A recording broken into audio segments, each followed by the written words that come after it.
Halo Bapak Ibu Guru hebat, perkenalkan nama saya Rosmala Manalu. Saya bekerja di SMK Negeri 1 Botomuzei, Kabupaten Nias. Saya adalah calon guru penggerak angkatan 6, di mana fasilitator saya adalah Bapak Eko Lesmono, pengajar praktiknya Bapak Asori Lauli. Kali ini saya akan memaparkan demonstrasi kontekstual pemikiran pendidikan menurut Ki Hajar Dewantara pada modul 11A6. Menurut Ki Hajar Dewantara, pendidikan itu adalah tuntunan skala kodrat yang ada pada anak-anak agar mereka dapat mencapai keselamatan dan kebahagiaan yang setinggi-tingginya, baik sebagai manusia maupun sebagai anggota masyarakat. Guru sebagai pamong. Setiap murid memiliki kekuatan kodrat masing-masing.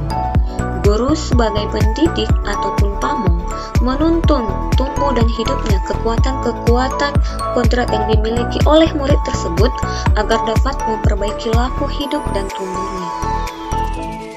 Pendidik ibarat seorang petani. Petani padi yang sedang menanam padi berharap padi yang ditanamnya akan tumbuh dengan baik dan menghasilkan hasil yang maksimal. Petani menuntun tumbuh padi dengan memelihara tanaman padi, memperbaiki kondisi tanah, memberi pupuk dan air, dan membasmi hama. Berbagai perawatan dilakukan agar padi yang ditanam dapat berhasil.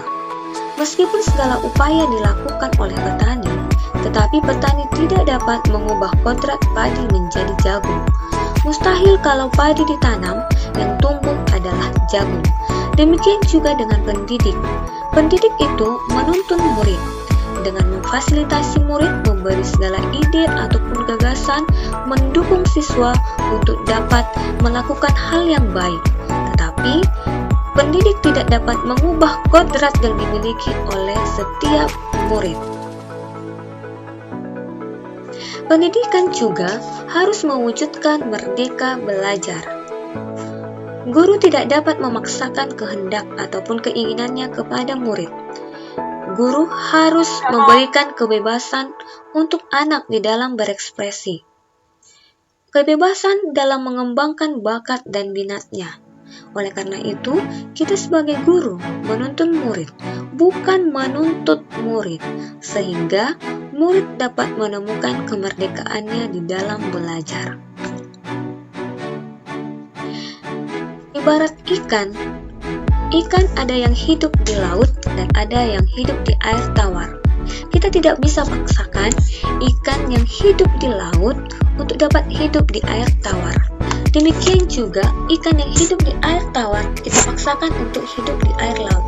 Itu sama sekali tidak bisa dan sudah menyalahi apa yang menjadi kodrat ikan tersebut.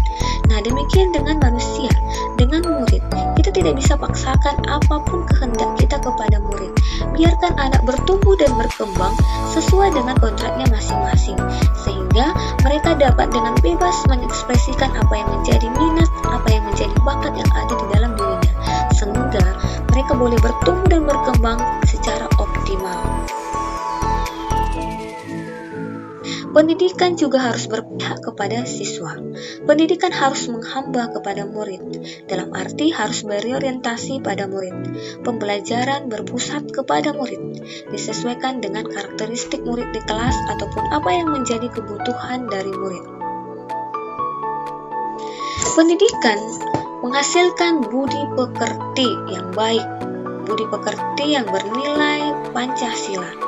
Budi pekerti atau watak atau karakter merupakan keselarasan hidup antara cipta atau kognitif, karsa atau afektif, sehingga menciptakan karya atau psikomotor. Budi pekerti inilah melatih anak untuk memiliki kesadaran diri yang utuh untuk menjadi dirinya dan kemerdekaan orang lain.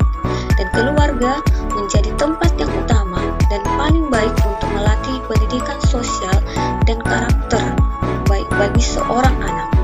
Dan kita sebagai guru hendaknya mampu menginternalisasi semboyan Ki Hajar Dewantara, yaitu Ingarso Sungtulodo, di mana kita sebagai guru harus mampu menjadi teladan bagi murid, sehingga kita layak dicontoh oleh murid-murid.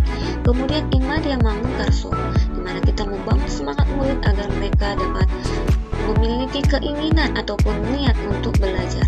Lalu Tutwuri Handayani, di mana kita seorang guru menuntun dan membimbing murid untuk dapat menjadi orang-orang